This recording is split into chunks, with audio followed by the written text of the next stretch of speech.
Have you ever typed the word color and your spell check gets all mad, suggesting you add a U? Or, maybe it happened the other way around. Well, today we're going to dive into exactly why that happens and break down the really fascinating spelling differences between British and American English.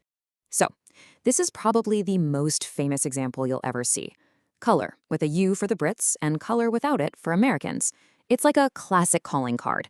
It instantly tells you which side of the Atlantic the writer is from. Now, it's important to know that these differences aren't just random typos that people started making.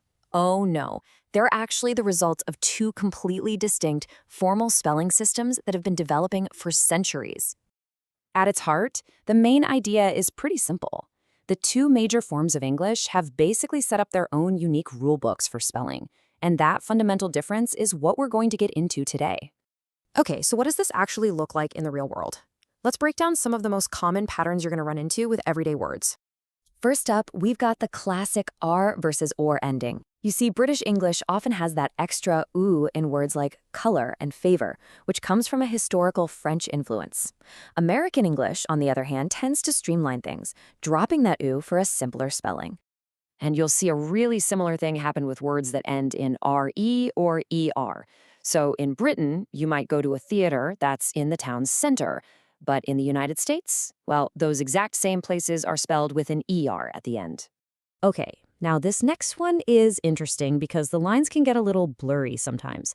We're talking about I's versus I's endings. While American English almost always uses I's, British English actually uses both. That said, I's is often seen as the more traditional British choice. And for our last big pattern, let's look at how consonants are treated, specifically the letter L. In British English, when you add an ending like ed to the word travel, that L gets doubled. But in American English, nope, they typically just keep it as a single letter.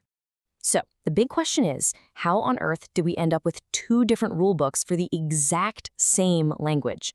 To really get that, we need to jump in a time machine and look at the history of this great spelling divide.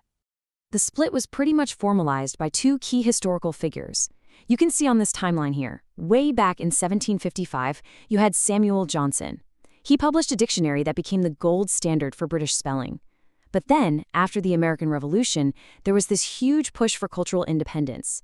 And that led to Noah Webster, who, in 1828, published his own dictionary where he intentionally simplified spellings to forge a distinctly American identity. And this quote from Webster himself just perfectly captures the motivation, doesn't it?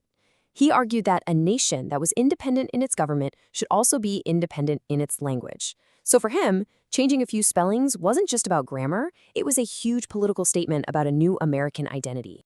But here's the thing, it's not just about spelling. The differences go deeper, right down to the actual words we use. And honestly, it can lead to some pretty hilarious or confusing conversations if you're not careful. Just take a look at this list of everyday things. What someone from Britain calls the pavement, an American calls a sidewalk. The back of a car is a boot in the UK, but it's a trunk in the US. And you have to be careful when you ask for pants.